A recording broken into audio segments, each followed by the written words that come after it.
LinkedIn presents.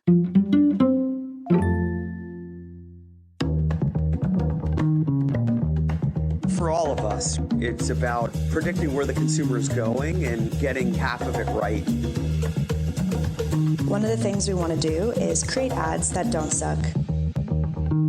Embracing change creates great possibility.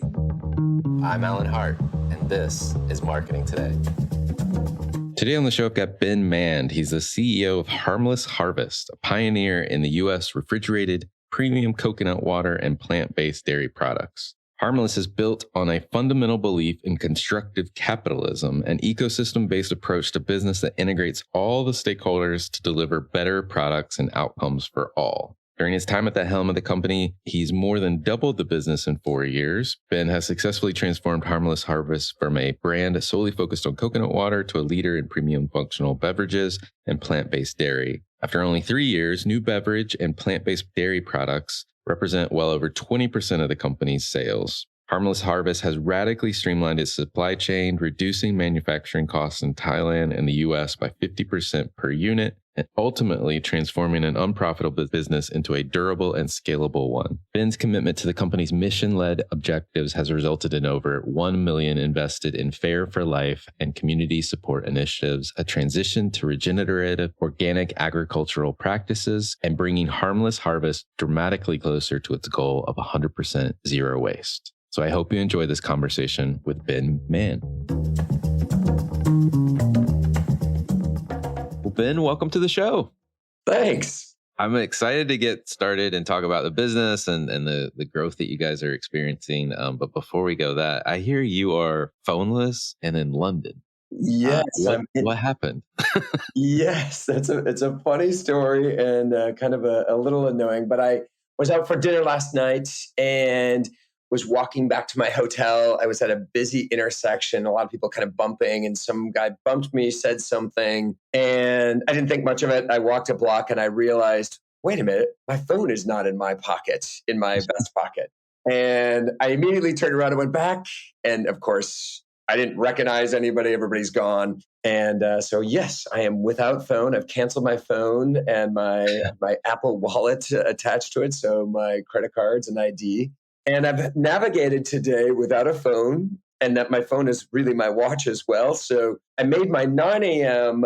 appointment this morning on time, although I could not find it for the first 30 minutes because it was some restaurant that the taxi dropped me off at and didn't exactly know where it was. And so I'd have to keep stopping in little coffee shops and log into the Wi-Fi with my computer and send an email to somebody to find out exactly where this place was and whatnot. So I would not do good reliving the 80s is what I've learned from today. I think that might apply to a lot of us, but yeah, I hear you. Oddly enough, like that actually, not the bump and snatch, but a friend of mine, a colleague of mine, we were in London as well not too long ago. This must be a rash of these things. And he was checking his phone just standing on the street. And some guy came and took it out of his hand and ran off. And couldn't find it.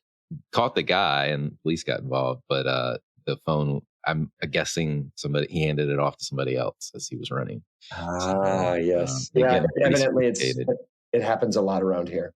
Yeah. Well, so from Phoneless in London, and let's go to business and talk about how you became the CEO of Harmless Harvest. And where'd you get your start and kind of what were some of the stops along the way to where you are now? Yeah, I would say my formative years in business were really at General Mills. So I spent a little over 8 years at General Mills, working in various divisions across shelf stable to refrigerated, frozen, did innovation, established business, customer assignments, all different types of consumers. And, marketing at General Mills is general management, right? You run the business, and yes, functionally you're in charge of marketing and brand, but you really learn how to run a business. And I would say that was really strong for me and really helped me become the leader I am today. From there, I went to the West Coast and I ended up working for a company called Plum Organics. And so at Plum, we did baby, toddler, and kid food. And I did a range of roles across the revenue side of the business. And so over the years, I gained more and more responsibility and really fell in love with really taking my passion for business and my personal purpose, which is, that I believe business can be a force for good. And so, Plum Organics was a B Corp and certainly all organic, which, fed into my own food philosophy and on food and its role in our health and wellness. So did that, had about a 5.5-year run there, knew I wanted to become a CEO. And instead of becoming the general manager there, I decided I actually wanted to move on. And the opportunity at Harmless Harvest came about, and I pursued that, and am fortunate to be here still almost 5 years later. That's awesome. That's awesome. And I feel like I've run across Plum Organics in my business career life. Did they get acquired by somebody at some point, like Yes, Campbell's or? Yeah, that's exactly right. So, Okay. Yeah, so I was there pre-acquisition, and then Campbell's bought Plum Organics. Okay, awesome. I had done some work with them and Campbell's just a while back, and I was like, I know that business, and I can't remember which company I was working with that was related to it. But that's awesome. That's awesome. Yeah, it was a very good business and a very interesting product too. Because I'm a dad and have kids, and so it was something that stood out, right? Organic kid and baby food, if you will, among other things. But well, let's talk a little bit about Harmless Harvest. What is it? What's the scope of the business today, if you don't mind? Yeah, so Harmless Harvest was started in kind of 2008, 2009 by Douglas and Justin, the founders. And they didn't start shipping the product until 2011, actually. And what's interesting about this business is it started very differently than most other businesses. They fundamentally believed in this business model of constructive capitalism. So the whole notion that not just investors should benefit from the success, but everybody should benefit. So starting with farmers all the way through, everybody you touch, interact with should benefit from the business. And so they had this notion, this idea for that type of business, but they had no idea what to make. And that's kind of strange when you think about how innovation really happens. Often there's a product or a service or something unique, some problem that you uniquely can solve, and you come up with this business. And then, along the way, you start figuring out like, hey, I could do this, more impactfully or anything like that. So they were in South America, just looking at different types of berries and juices and stuff. And it was pretty acidic. So they wanted to mix it with coconut water. As they spent more time looking at the different coconut waters, they realized, wow, these are not great coconut waters. We could do a better coconut water. And so that's actually how they found the idea. They scoured the globe and found what they felt and what we still believe to this day, the best coconut for coconut water. I love it. I love it. And when you joined them on this journey, like what was the ask, if you will, or the focus that you had coming into the company? Yeah, so I joined in 2018. They had not had a CEO. They were doing a CEO search for about 6 months. So I took over a company that was from a $40 to $50 million in gross sales, not profitable at all, not very strong margins, single-digit CAGR over the prior 3 years from a net sales growth, and really a not very engaged, happy set of employees. So definitely a business with some challenges, but on the bright side, and this is really important in consumer packaged goods, is, we had a spectacular product, a product that was talk worthy, that people loved, and a mission that meant something. And those are two really important things if you're going to build a durable, successful business. So the task was to really clean up the P&L, get this business growing, make it profitable. And I joined, and this is typical for, I would say, any leader. You spend your first 60 to 90 days absorbing everything. And Right. So certainly visiting farms and talking to farmers, going to the factory, customer visits. I did kind of marketing executions, sampling and field events just to, engage with a lot of consumers, spend time with employees, and really got a good understanding of the business. And it became very clear to me, there were 5 priorities I laid out for the company, but 2 that I said were most important. If we were successful at those 2 things, we would build a really successful business. And there were two things. One is what struck me was we were harvesting 40 million coconuts, taking the water out of those coconuts, and then transporting those, paying to transport, and then paying to deposit those coconuts in the landfill, which is not very harmless in my mind. Right. As well as, when you're buying the most expensive coconut in the world, it's also not very financially smart. Right. And so in my mind, one of the mandates was we had to monetize that coconut. And from an innovation standpoint, we were 4 sizes of coconut water was 99.8% of our sales. And so we needed to build some shoulders on the business and start really using that entire coconut. So that was one priority, was from an innovation standpoint, using that coconut. The second was I was quite surprised at just how inefficient our supply chain was and how we were bottling in Thailand, but then shipping whipped product over. And then we would, we'd have it frozen and then we'd thaw it and we would date coat it. And it was all hand labor, taking the bottles out, the date coating, case erecting, palletizing, everything here in the US and California and New Jersey. And we weren't, we weren't protecting the product as well as I thought we could. And so radically streamlining the supply chain and bringing those costs in line, as well as making it a more scalable business, and was definitely the second priority. Gotcha. And I have to ask, we may not get to it, I don't know, but what do you do with the rest of the coconut now? That's a great question. It turns out we're really good at food and beverage. Right. So using the coconut meat and the water is reasonably straightforward. Right. We're not as good at developing furniture and planters and biofuel and things like that with the husk. Right. But yes, so for the husk, we do biofuel. We can extract the fiber. We make compost with it for our farmers. We're working on potentially doing biochar, which would be very exciting for us. Which would help fuel the plants, but then you use it in the farms and has a very positive carbon impact. So, some really, I think, clever ideas. We're partnering with other companies to try and help us do that. So our goal is obviously to get there in the next couple of years. Yeah. From a coconut meat standpoint, turns out we harvest this coconut young, and I talked in the beginning about how great it is for coconut water. Well, it turns out it's really great for plant-based dairy and things like that, because the coconut is young, so the meat inside is still gelatinous, and you can puree it quite easily. Oh wow! So okay. Yeah, we make yogurt with it, is one of our key things. So what's interesting, when you make yogurt, typically you take a pre-pasteurized liquid. You add gums and stabilizers to give it backbone and a body, and then you culture it, add some sugar, things like that. What we do is we take that freshly scooped coconut meat, we puree it, we add a little bit of water, a little bit of tapioca starch and cultures, and that's it. That's the plain. And then you add strawberry puree to make your strawberry, etc. So really simple, using the entire coconut. Yeah, that's brilliant.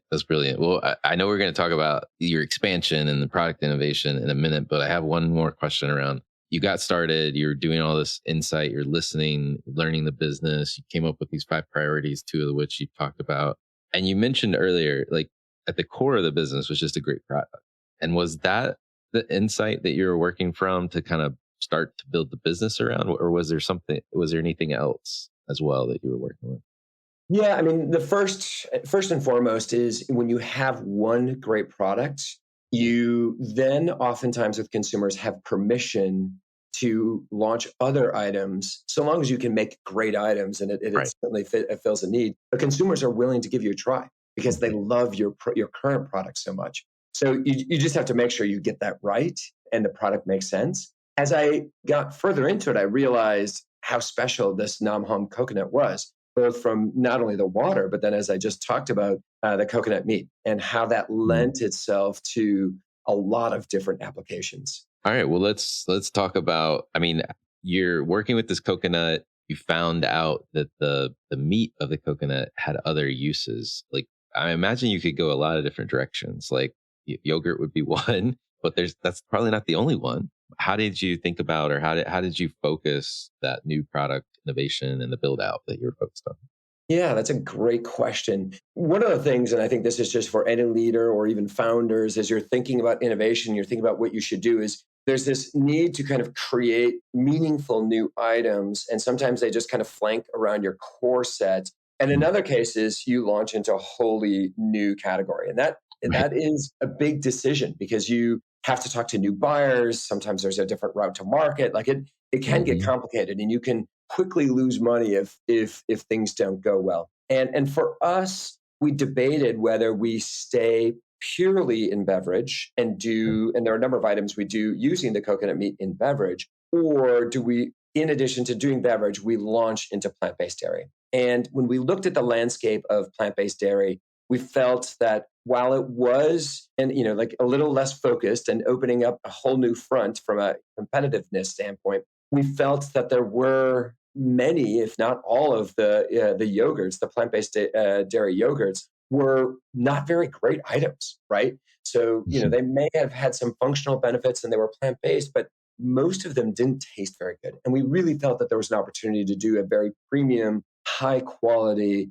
product. And that's really fits with the DNA of Harmless, of just doing a really premium product that really delights consumers. And so we ultimately decided to open up a whole new category for ourselves. Love it. I love it. I mean, it to your point, but now you're in multiple categories. Yes. Yes. Multiple buyers, even if you're in the same distribution channel, and maybe in some cases you're in different distribution channels now, or a wider set of distribution channels. How did you solve that next piece, if you will? And was it easier? I'm curious if it was easier because the product was just that good. That having a great product can help you overcome a lot of challenges. And I kind of alluded to that in the very beginning, just about Harmless Harvest coconut water. Like there were a lot of challenges on the business, but we had an amazing product. And you can overcome a lot if you have an amazing product. And so from a plant-based dairy standpoint, because we developed a really great product, it definitely gives you a leg up from a competitiveness standpoint. It's different, right? Because we are really small in plant-based dairy in the grand scheme of things. Yeah. And the cost to compete is higher. So when you think about whether it be paid search or whatever it may be, we know that those search terms and some of the and the buys that we make on plant-based dairy are much more expensive than on the beverage side. So what that means then is I'm a very pragmatic innovator and just kind of from a growth mindset. Somebody else coined this term. I called it something similar, but just, I believe more in, I would always call it sustainable growth, but, somebody called it durable growth. And I like that better. But this idea of like, you can expand things really quickly, but you certainly increase the risk of failure. And I prefer a more steady approach. It's not always the case. It depends on the competitive dynamics and how much first mover advantage gives you and how fast things will develop. There's a lot that goes into that thinking. But in the case of plant-based dairy for us, we have been more pragmatic in our expansion. So we launched with Whole Foods, but then we really focused on the natural channel. And as we've refined, gotten our manufacturing down, the quality down, we've gotten to longer shelf life as we produce it with the same quality. Now we're ready, and we've got our velocities at the very top of the category. Now we're ready to start expanding into more traditional grocery outlets or mass versus just staying in the natural channel. I love that. I really like the pragmatic approach because, to your point, like you're getting a small toehold, if you will, not a foothold, but a toehold, and you're learning along the way. Right. Yeah. To refine that product, that proposition, to your point, the buyers really care about the velocities on shelf. At the end of the day, you have to have strong velocity. If you have strong velocity, you can expand distribution. Right. And at the end of the day, you also, you have a relationship with that buyer. Mm-hmm. They're trusting that you're bringing good items that are going to add to their category growth versus if you just develop a new product and then you try to take it everywhere, there's a higher chance of failure because you haven't incubated and kind of iterated on the product with just a small set of retailers. And so you increase the chance of failure there, as well as you have to have very considerable resources to make sure you support the item if you go more broadly in the beginning. And, when you're a smaller company and maybe you're not quite profitable or barely profitable, it's not like you're sitting on extra tens of millions of dollars to right. spend. Yeah. No, exactly. And my friend who's been on the show, but everyone talks about him, Byron Sharp with the mental availability, physical availability. It's really hard to do physical availability like you're doing and growing your distribution. And I appreciate you telling the story about like how it has to happen, especially for a small but yet growing brand. And I see that a lot with us as I meet with entrepreneurs and advise and whatnot. And what I see so often is people want to they want to take it everywhere, right? They want to grow. And there are a few instances where that definitely makes sense, but oftentimes it's a more flawed strategy that has a pretty high risk profile. Yeah. Well, it can, as you were talking about brand stretch and stretching in other categories, if you do it wrong, the negative feedback on your core product can be pretty strong too. Yeah. You have to be careful of that. And that buyer, the next time you come with your shiny new innovation, do you think he or she take that item right away? Not as likely. But if you repeatedly bring items that do well, then they start asking, what's next? What do you got next? What do you got next? And that's where you want to be. It takes some patience in the beginning. But once you get in that cycle where you have a pipeline within your retail ecosystem, so whether you're testing stuff in e-com, being more digitally native, or you're testing things in just a specific retailer or a specific region, we have a pipeline of products that are not in broad distribution, but we're iterating, making sure we get them right. Some of them go away, some of them stick. The ones that stick that we feel like promise, then we start expanding. Yeah. Well, and just a quick look at your website. You've got coconut water, core product that you started with. You've got coconut smoothies, dairy-free yogurt alternative. You've got a yogurt drink as well. So you've got some really interesting, differentiated products too. Yeah. It's, we're doing a lot of firsts. So, we have a proprietary microfiltration process. So, people ask like, why is your coconut water so good? What makes it different? And there are two things that make it different. One is we only buy the non-home coconut. So versus buying a blend of inexpensive coconuts and just taking that coconut water, which is not as good quality, we buy only the non-home and we harvest it young. And the second thing is instead of thermally processing it, like cooking it, we do this proprietary filtration process. So it's a non-thermal process, and our kill step is to filter it.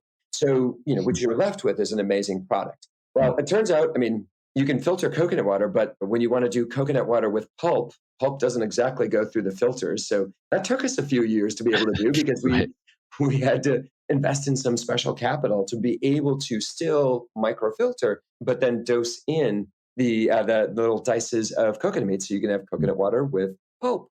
And now we just launched coconut water with aloe pulp. So again, just keep building on now using those capabilities, starting to do different benefits, different ingredients, and starting to target some sleepier segments of the category. In our mind, aloe is a pretty sleepy segment, and it has a real issue in that typically when you look at the ingredient label, it's water and sugar, the first two ingredients, and they're like 50 grams of sugar in these in this aloe, and people say, "Oh, it tastes good." It's like, yeah, it's just, water and sugar is the primary ingredients. Yeah. So we do no added sugar; it's just the coconut water now with the aloe pulp. And so you just have a naturally sweetened, hydrating coconut water, but now with the aloe pulp.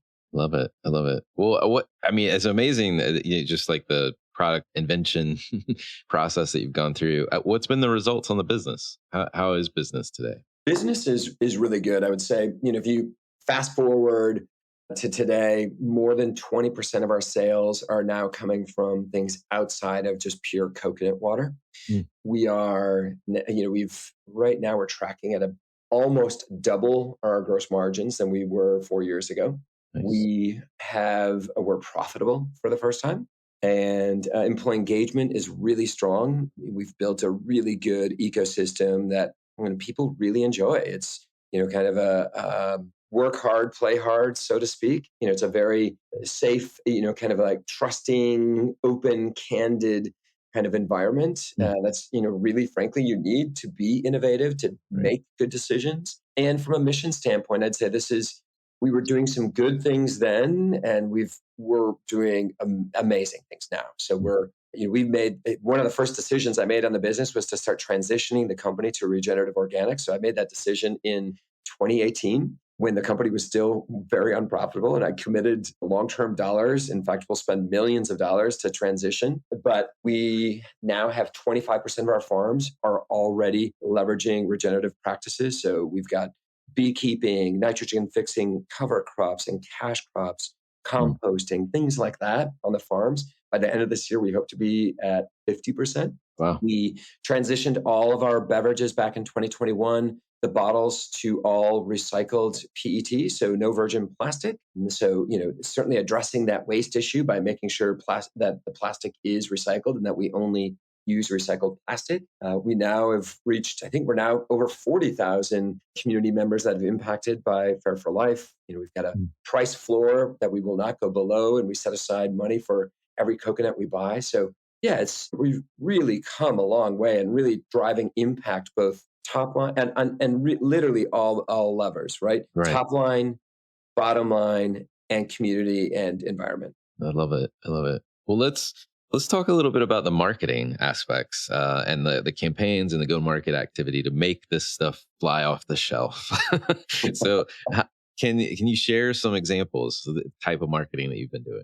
Yeah. So, I have a personal motto, and I kind of use that just from a marketing standpoint. My personal motto is responsibly irreverent. And it is also my view in marketing is, you have to, especially unless you've got the kind of money that like a Nike or, a General Mills that the budgets I used to have at General Mills, if you're not dealing with those kinds of budgets, you really have to break through, right? You have to be talk worthy. And so that is just a fundamental approach I have in marketing. I would say we did really transform how we market when I joined. So when I took over the company, the campaign was all about the farmers. It was just some out-of-home billboards with pictures of farmers and just kind of really just touting the fact that we're organic and that we work with farmers, right?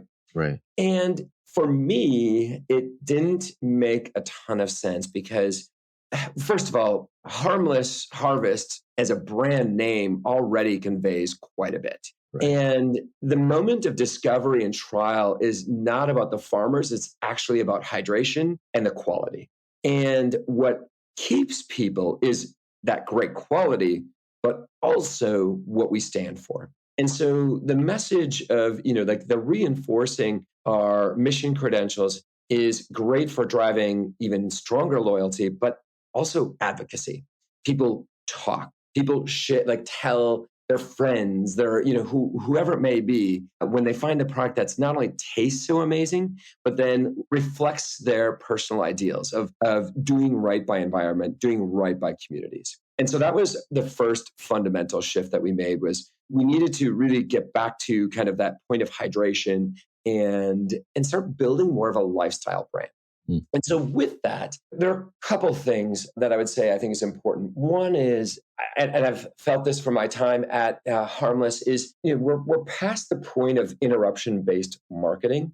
To me, effective marketing is when you are part of the conversation, part of the entertainment when you're engaging with consumers. And so aligning yourself with like-minded brands, being at the right events, having, if you're in social media, just a little bit more entertainment, a little not taking yourself so seriously and having a little fun with it, but certainly getting your brand out there. And less about, let's say, interruption-based kind of banners or just always like sharing a key benefit or a message, right? It's that consumers are not necessarily looking for that. And so that is, I think from a philosophy standpoint is important. And so with that brings certainly word of mouth, things that drive word of mouth. So whether you're using influencers or do some sort of like field activation or whatever, driving kind of a notable experience is certainly important. When you think about it, given hydration is what our key benefit, it is about then engaging and being at those points, right? So being at the point of sweat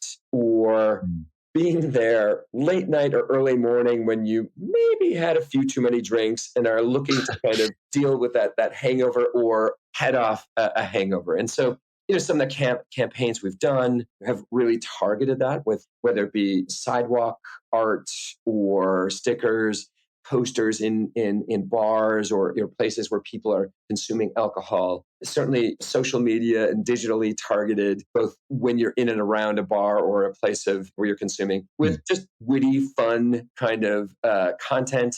Kind of more of the man on the street kind of interviewing people, the next morning, like a Saturday morning or something like that. So just having fun with that and reinforcing, what it does is it reinforces what your product is for, hydration, but at the same time can be a little bit funny, a little witty, and it kind of builds that kind of lifestyle, that kind of it's a brand that I want to be associated with. Yeah. So we've done that. We've done 420 event, where we had bowls of yogurts. Again, it goes back to this responsibly irreverent, like not taking ourselves too seriously, being part of the conversation and culture and being relevant to the moment. I love it. And it's very true. Very true. I mean, all the examples you just described as well. Curious, you mentioned you don't have the budgets of a General Mills or P&G. How do you think about maximizing or your impact on that tighter budget? Yeah, I think there are a few things. I said one of them already. It's just you need to be breakthrough and noteworthy. So if you're, I always kind of feel like if you're comfortable with an idea today, it's boring tomorrow, right? So right. So you want to try and, sometimes you have to push the boundaries a bit of just feeling a little uneasy, right? You never want it to be offensive, right? So you have some basic kind of filters of just not being offensive, but just making sure that that you have a chance at breaking through. But beyond that, I think if you're a small brand and you're trying to have impact, you want to think about not spreading your dollars, maybe throughout the year. If you have a couple bigger moments where you try to stack a number of things, try to find things that work with one another. So if you're doing an activation and you have influencers, making sure then you have some media to help boost that. Maybe you're dropping some PR at the same time. Maybe I'm speaking on this at that time. You've got social media all geared against that. You might have point of sale type of material. So stacking things around the same time will help amplify as much as possible. And then certainly trying to break through from a creative standpoint. No, that makes sense. And I mean, hitting on all of those various tactics surrounded by an idea or a moment in time makes a lot of sense, especially if you're trying to amplify the limited dollars that you have from a media perspective. Word of mouth, influencer, co-opting audiences through influencers and the like has to help. Yeah, and when you think about it, your creative idea, if you can, and for us, quote unquote, man on the street, the morning, Saturday morning is an appropriate time, or being at the bar or whatever. So you're kind of at that point where your product would actually benefit the people there, right? So it's also thinking about just when you're placing media, where you're placing media, where you have activations, timing of activations, things like that. Let you have the channels you use and stuff reinforce your overall message. Yeah, no, it makes sense. It makes perfect sense. Well, it's fascinating to hear your journey that you've been on to help grow this business, improve all the levers that you talked about, top line, bottom line, and the community impact. I'd love to switch gears and talk a little bit more about you as an individual. And my favorite question to ask everyone that comes on the show is, what experience of your past defines or makes up who you are today? That's a great question. So I'm Scotty, right? I'm originally from Wisconsin. I love that. And I grew up in rural Wisconsin as a first generation college student. So it was both my parents grew up on farms, and then we lived in an old farm. Not really, we had one sheep, strangely enough, but and lots of cats. So we didn't farm ourselves, but we didn't. It was definitely paycheck to paycheck. Every Saturday we went to the dump, not only to take our garbage to the dump, but also to search for treasures. My first bike came out of the dump. We fixed it up, and that was my first bike. So I definitely did not grow up with very much. And that really had a profound impact on me. So growing up, I had to go home and do chores, and I would have to cook for the family, and we heated our house with firewood. So, we chopped wood. I would haul in wood in the, dead of winter to heat our house. My bedroom was on the second floor. We couldn't afford to heat the second floor. So literally there was frost on my walls. You could see your breath. The carpeting in my bedroom, this is funny. At the carpeting store, they have all those remnants. Yes. And so my stepdad bought all the remnants and nailed them to the floor, and that was my carpeting. So I had all these different patchwork of colors of carpeting was my flooring. Same thing when we needed a new roof, we bought all the clearance shingles, and they didn't have enough of any one color or anything, so we had a patterned roof. The house was really a dump. Yeah, and so I worked hard. I worked hard as a kid. And today, nothing phases me, right? Yeah. And I always feel if there's a will, there's a way, right? That everything can be solved. And so I have this unbridled optimism that anything is possible. And it is. I mean, not everything, but I think it's healthy.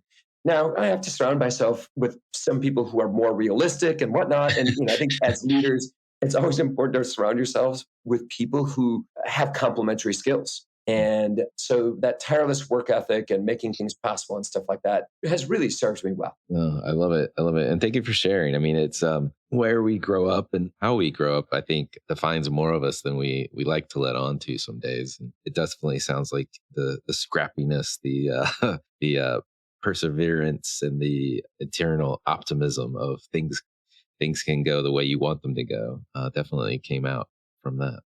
Yeah. Well, if you were starting this journey all over again, what would you tell your younger self? That's a great question. I would tell myself to have confidence in myself and that you can do it. So my first job outside of mowing lawns and babysitting and stuff like that was at a private golf and country club in Fond du Lac, Wisconsin. And that's where I realized, wow, you can get an education and do something besides like work in a factory. So that's when I decided I was going to go to college, and I applied and went to Madison. But my first job out of Madison was in consulting. And I remember very distinctly, it scared the hell out of me at the time, in that I remember we're at this first kind of social event, all the new analysts and whatnot. And I remember somebody asking me where I went to school. And I said, I went to the University of Wisconsin-Madison. And this consulting firm really only recruited at Ivy League schools and Michigan and Northwestern and Madison. And the person was like, oh, I didn't know we recruited there. And I was like, oh, yes, we do.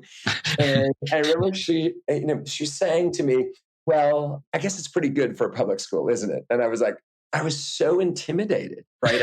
I was literally freaking out. I'm like, I am going to fail at this job. Like, these people are so smart. I remember another woman, she would always tell me like all the different summer camps she used to do every summer. Went to Berkeley, I did math, I did whatever. And I remember once saying, it's funny, I was drinking beer in a cornfield running from the cops. And it's funny how we all end up in the same place.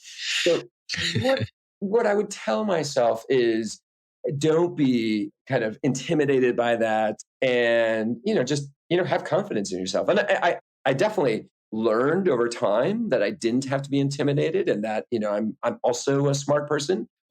We all have different smarts, but in my younger years, I didn't know. I was definitely intimidated. I love that story, and your notion about drinking beer and running from cops made me think of my own upbringing.